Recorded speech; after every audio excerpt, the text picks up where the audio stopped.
नमस्कार दोस्तों, मैं हूं ममता तिवारी और आप सभी का स्वागत करती हूं मेरे चैनल ममताज वे में।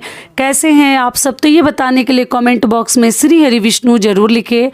तो चलिए दोस्तों, आज हम इस वीडियो में जानेंगे मार्गशीर्ष यानी अगहन महीने की पूर्णिमा कब है, व्रत कब रखनी है, पूजा पाठ स्नान दान हमें कब करनी है, पूर्णिमा के दिन कौन कौन से कार्य करने हैं, कौन कौन से कार्य हमें नहीं करने हैं, श्री सत्यनारायण भगवान की कथा हमें किस दिन सुननी है।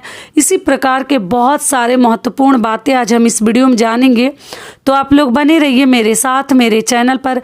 अगर आपको मेरा वीडियो पसंद आता है तो प्लीज़ आप मेरे चैनल को सब्सक्राइब कर दीजिएगा, बेल आइकन को प्रेस कर दीजिएगा, जिससे कि मेरे वीडियो के नए नोटिफिकेशन आप लोगों के पास सबसे पहले पहुंचे। तो चलिए शुरू करते हैं और सभी महत्वपूर्ण बातें जान लेते हैं। सबसे पहले जान लेते हैं कि पूर्णिमा तिथि कब प्रारंभ हो रही है, कब समाप्त हो रही है। तो आपको बता दूं कि अगहन महीने की पूर्णिमा 26 दिसंबर को है। दिन है मंगलवार। सुबह 5:46 से पूर्णिमा तिथि 26 तारीख को प्रारंभ होगी और इसका समापन होगा 27 दिसंबर को सुबह 6:02 पर समाप्त हो जाएगी। ऐसे में उदया तिथि को ध्यान में रखते हुए अगहन पूर्णिमा जो है 26 दिसंबर दिन मंगलवार को है। ठीक है, उसी दिन हमें व्रत रखनी है। उसी दिन अपने घर में जिनको कथा कहलवानी है वो कथा कहलवाएंगे, या कथा पढ़ सकते हैं या कथा आप सुन सकते हैं। ठीक है, स्नान दान अब सब कुछ करेंगे। 26 तारीख को दिन है मंगलवार, मतलब कल के दिन आपको करनी है सारे कार्य।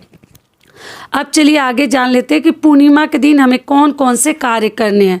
तो सबसे पहले आपको बता दूं कि देखिए, अगर आपके घर के आसपास नदी सरोवर है तब तो आपको स्नान करने ज़रूर जानी है।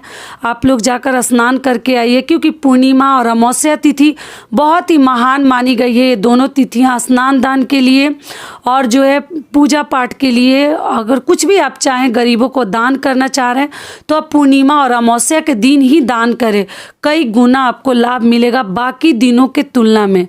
ठीक है, तो आप क्या कीजिएगा कि कल के दिन अगर नदी सरोवर है तो ज़रूर जाइए, अगर नहीं है तो घर में आप लोग गंगा जल मिश्रित जल से भी स्नान कर सकते हैं। लेकिन ध्यान रखिएगा, ठंडी काफ़ी है तो आप जो है ठंडे जल से अगर आपकी क्षमता है तो ज़रूर कीजिए। अगर आप चाहें तो गर्म जल से भी कर सकते हैं। केवल गर्म जल में आपको गंगा जल नहीं मिलानी है। ठीक है, आप स्नान ध्यान करके अपने ऊपर गंगा जल का छिड़काव कर सकते हैं, लेकिन ठंडे पानी में आप लोग गंगा जल मिलाकर स्नान कर सकते हैं। गर्म पानी में नहीं मिलाया जाता गंगा जल, इस बात का आप लोग ध्यान रखिएगा। अगली चीज़ क्या है कि अपनी शारीरिक क्षमता को देखते हुए स्नान कीजिएगा, क्योंकि शरीर रहेगा तभी हम कोई भी पूजा पाठ नियम धर्म कर सकते हैं। तो आप गर्म पानी से, जो भी बड़े बुजुर्ग हैं उनको आप लोग गर्म पानी से भी स्नान करा सकते हैं। ऐसा कुछ नियम नहीं है कि हम ठंडे जल से ही स्नान करेंगे। ये हो गया। अगली चीज़ क्या है कि देखिए, मंगलवार की पूर्णिमा है तो मंगलवार के दिन और रविवार के दिन कई लोग जैसे पीपल वृक्ष की पूजा नहीं करते हैं, तो आप अपना देख लीजिएगा। रविवार के दिन बिल्कुल ही नहीं करनी चाहिए, लेकिन मंगलवार को जो नहीं करते हैं वो नहीं करेंगे, और जो करना चाहते हैं वो पूर्णिमा और अमावस्या के दिन देखिए पीपल वृक्ष की पूजा ज़रूर कर सकते हैं, कोई दिक्कत नहीं है। तो आप चाहे तो पीपल वृक्ष में जल से दूध से आप पीपल वृक्ष को सींच सकते हैं, और तांबे के लोटे में मिश्री या चीनी या गुड़ डालकर आप लोग पीपल वृक्ष पे जल मत चढ़ाइएगा, इस बात का ध्यान रखिएगा। अगली चीज़ क्या है कि तुलसी जी की पूजा पूर्णिमा के दिन कर सकते हैं या नहीं। तो देखिए, पूर्णिमा के दिन पूजा करनी चाहिए, लेकिन इस बार मंगलवार को पूर्णिमा तिथि पड़ने की वजह से तुलसी जी की पूजा मंगलवार के दिन तुलसी जी को हम नहीं तोड़ते हैं और जल भी नहीं चढ़ाते हैं। मंगलवार और रविवार के दिन आप अपने घर का नियम देख लीजिएगा और तुलसी जी को तोड़िएगा मत, क्योंकि हनुमान जी को प्रसाद में भोग लगाने के लिए कई लोग तोड़ लेते हैं, तो आप लोग मत तोड़िएगा, मंगलवार का दिन है। दूसरी चीज़ क्या है कि तुलसी जी में हमें जल अर्पित नहीं करनी है। आप दूर से बत्ती, धूप बत्ती, अगरबत्ती वगैरह दिखाकर दीपक वगैरह प्रज्वलित करके पूजा पाठ कर सकते हैं, लेकिन तोड़नी नहीं है और जल हमें नहीं चढ़ानी है। लेकिन अगर मंगलवार को आप लोग चढ़ाते हैं तो आप लोग चढ़ा लीजिएगा। ये क्लियर हो गया। अगली चीज़ क्या है कि मंगलवार को पूर्णिमा तिथि पढ़ने से बहुत ही अच्छा है। आप जैसे हनुमान जी के लिए आप लोग पूछ रहे थे कि दीदी हम सुंदरकांड का पाठ कब से प्रारंभ करें, तो आप अगहन माह के पूर्णिमा से, कल के दिन मंगलवार है, पूर्णिमा तिथि भी है, और कल से आप लोग सुंदरकांड का पाठ जो है प्रारंभ कर सकते हैं, पढ़ सकते हैं। और आप किसी भी मंदिर में जाकर हनुमान चालीसा का भी पाठ कर सकते हैं 11 बार या 21 बार, या आप चाहें तो सुंदरकांड का पाठ भी अपना आसन लेकर जाइएगा, लाल वस्त्र पहन कर जाइएगा, और कोई भी मनोकामना आपके मन में है बोलकर, और उसी मंदिर में, हनुमान जी की किसी भी मंदिर में आप लोग जाकर वहाँ पर बैठ जाइएगा। दीपक हो सके तो साथ में लेकर जाइएगा, प्रज्वलित करके पास में रख लीजिएगा। और पुरुष लोग से तो इतना नहीं होगा, होता है तो ज़रूर ले जाइए, नहीं होता है तो आप केवल बैठकर हनुमान चालीसा या आप सुंदरकांड का पाठ करके आ सकते हैं। अगर नहीं जा सकते तो आप घर में भी कर सकते हैं। आप लोगों को मालूम है कि साल की आखिरी पूर्णिमा है, तो आप लोग ये भी उपाय करके देख सकते हैं। अगर किसी भी प्रकार की मनोकामना आपके मन में है तो आप लोग ज़रूर करके देखिए। अगली चीज़ क्या है कि पूर्णिमा के दिन आपको बाल नहीं धोनी है। हर सुहागन महिलाएं और लड़कियां भी ध्यान रखेंगी। पूर्णिमा के दिन बहुत तेज बालों में कंघी नहीं करते हैं, बाल नहीं तोड़ते हैं। बहुत सारे लोग मंगलवार को बाल नहीं धोते हैं, और उसमें भी पूर्णिमा है तो आप लोग मत धोइएगा, इस बात का ध्यान रखिएगा। सिंदूर की रह गई बात कि दीदी सिंदूर लगा सकते हैं या नहीं लगा सकते हैं, तो देखिए आप सिंदूर लगा सकते हैं, इमरजेंसी में तो लगा ही सकते हैं, बहुत ज़रूरत पड़ जाए तो लाल वाला लगाइएगा, लिक्विड वाला लगा सकते हैं, लेकिन पीला सिंदूर मत लगाइएगा, पूर्णिमा के दिन नहीं लगाते हैं। ये भी क्लियर हो गया।